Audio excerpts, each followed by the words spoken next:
What's up, everybody? It's Shawn here, presenting my deck tech for my thigh deck that I call KFC. We'll get into why when I get to more of the deck here. So this is my equipment loadout. I only run 8 pieces of equipment. There is room for a 9th piece if you want it. I have tested on and off a second piece of null rune gloves here, but now with the meta changing, with the Icelander deck taking the battle mage, as they call it, version, having no armor there could be detrimental. And I have found, in my testing at least, the quickness, just having flippers, you don't really necessarily have to worry about AB. Now granted, there are games where Icelander is going to have all the disruption and all the heavy arcane, and if they're running the arcane version, and it will seem like a struggle and you will feel like you're not doing well. But if you just remain patient, they won't always have the hands that line up. And then when you get your opportunity, I have tuned my deck to be very, what I consider explosive for Phi, and then you just take your turn and explode on them, and usually from that it's hard for them to recover, and then it's just a matter of looping the Phoenix Flame. I'm always running Ember Blade. All the homies hate Kodachis, so we don't run Kodachis. I have found that using the Draconic Sword is always the best thing to do. In my chest slots, I have dropped Spring Blossom. I went to North Carolina in the calling, and I didn't once load out Spring Blossom. If I was going first, I used Tunic. It's a free counter to start up. You've only got 2 turns to wait, gives you some time to set up. If I was going second, I used Flamescale Furnace. There are most of the matchups I am using Flamescale Furnace. Bravo, Oldhim, Icelander, and on Viserai when going first, I'm using Tunic. And the headpieces, I prefer Mask of the Pouncing Lynx because it is basically a 6 damage card that you start with on the board using one of your finishers. However, in racing matchups like Briar, Viserai, Mask tends to be preferable because they don't want to block, and this forces them to block. And oftentimes with this deck, they have to block the Ember Blade. You'll swing with the Ember Blade as your second. They'll have to block the Ember Blade, and then you have smaller attacks to set up the third or the second time. A third attack will trigger a second threat of Mask. And what's also interesting is that if they don't block the Ember Blade, a lot of times coming in with the Phoenix Flame for 1 is a really awkward block. A lot of times they like to use armor, and that's good. I am super happy when an opponent is using armor way early in the game, so that never bothers me. I never get discouraged. In fact, it's exciting when they're like, oh yeah, throw your Rune Blades will run Etherweave, and they'll throw their 1 block in front of it. I'm like, cool, that's gone. Or they'll use Grasp too early, especially when you use Shuko. If you can get your Shuko trigger stacked on top of your Threatened Mass trigger, a lot of times they'll use Grasp, and then you're really happy when Grasp isn't around anymore. So a lot of times letting them use Mask makes them use either cards from their hand or armor early, which is beneficial to you. The less they have armor, the more explosive the deck's going to be. If you blow your load per se and go too early, they use their armor to stop what you're trying to do, and it doesn't feel good. But yeah, I like Mask a lot. They are interchangeable. I encourage you to test between the two and find out which ones you prefer. I personally run Mask more than Pouncing Lynx more than Mask of Momentum. However, I do use Mask of Momentum, and it does feel great. In the feat slot, I've got Snapdragon Scalers as my main. Like, if they're not presenting Arcane, I'm using Snapdragon Scalers. Against Briar, I don't use Tide Flippers. I don't really care about Briar's. Not so much a split hero as they are. Rosetta does do 2 and 2. Whip-de-doo-dah. You're more or less stopping, direct physical attacks with Briar. However, with Viserai, in every Viserai matchup this weekend, and if you guys check out our recap, I'll talk about my experiences playing Viserai. I did use Tide Flippers. And then Shuko is the go-to. This card is nuts. This card shuts down Oasis Respite on the triggers. It shuts down Oldhim's Earth React. This card is amazing. It's probably the best ninja equipment that they got outside of Mask of Momentum. This card is threatening, every third attack. Katsu players would know this. But like I said, if there is room in the deck, if you feel like you want to run no rune gloves, be free to. When I show you the cards, I will discuss what cards you could sub out and then give yourself a 9th equipment slot. So that's my equipment. So the way I built my deck, and the reason why I call it KFC, is because I'm running 49 cards main every matchup. These cards never come out. And then I'm putting in 11 cards. So I'm running a 61 card deck because this is free to me, and I just run 61 cards. And the 11 cards that I side in is part of the reason why I call it KFC, 11 secret herbs and spices. So I'll start with the blues, and I'll discuss my choices. So I'm running the blue draconic attacks. I got Ronin Renegade, Rising Resentment, Lava Vein Loyalty, and Brand with Cinderclaw. So I'm running 12 blues every matchup. I have decided not to take the 0 cost regular ninja 2 attacks that are blue because I have put the deck more to draconic and exploiting the draconic stuff than Soul Bead Strike. You'll see people using Open the Center and Soul Bead Strike, or Flusterfist and not Open the Center, Flusterfist and Soul Bead Strike as 0 cost blues that have a 2 attack, which they like because of the Shuko trigger. It turns it into a 3. I personally find these 1 attacks really amazing. They're great to start off with. Not Lava Vein Loyalty. Never start a chain with Lava Vein Loyalty. You will not have go again. But if you have a double blue hand, you can always just start with one of them, and now you use the other blue to pitch for the Ember Blade, and you've already got your Draconic chain links up. So I'm running 12 blues. In the yellow slot, I do not run Salt the Wounds anymore. Without Stubby Hammers, I am literally just running Art of War. This card, it reminds me of the older chain versions. This card looks really amazing in this deck. You don't get that very often in Flesh and Blood. You'll see people putting Art of War in lists, and the card is okay, and it definitely leads to some explosion. But hero like Fi, the older version of Chain, make this card seem really unfair.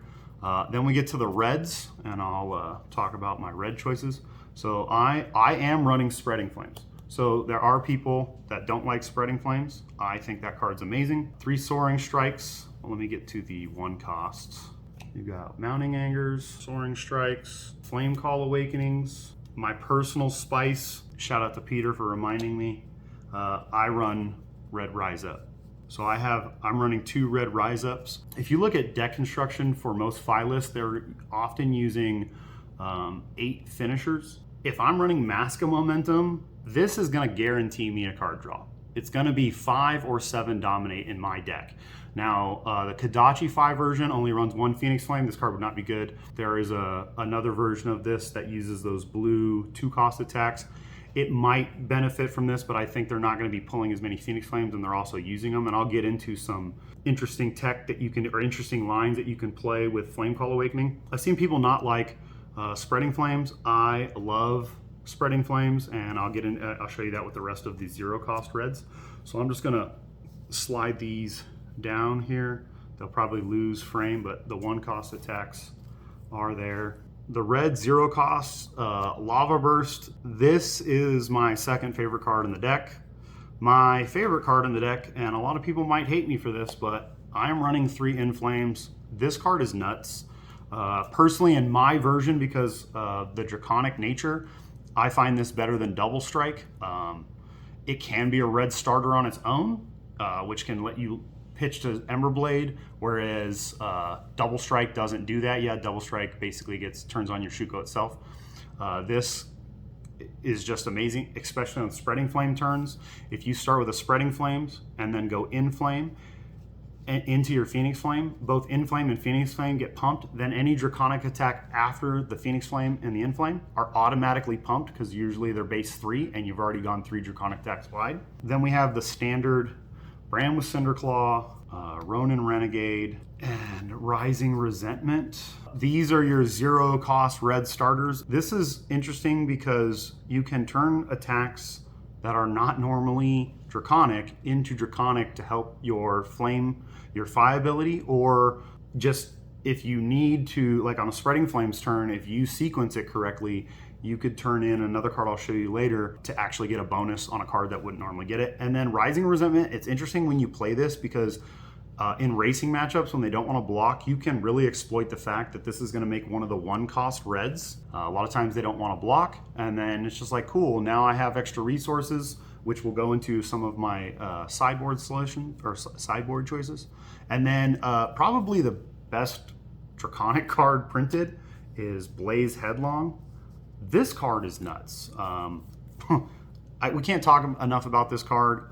If you've ever gotten a turn on an Art of War turn and drawn double Blaze Headlong, you just feel like a god. And God's probably lower than you at that moment because this card is amazing.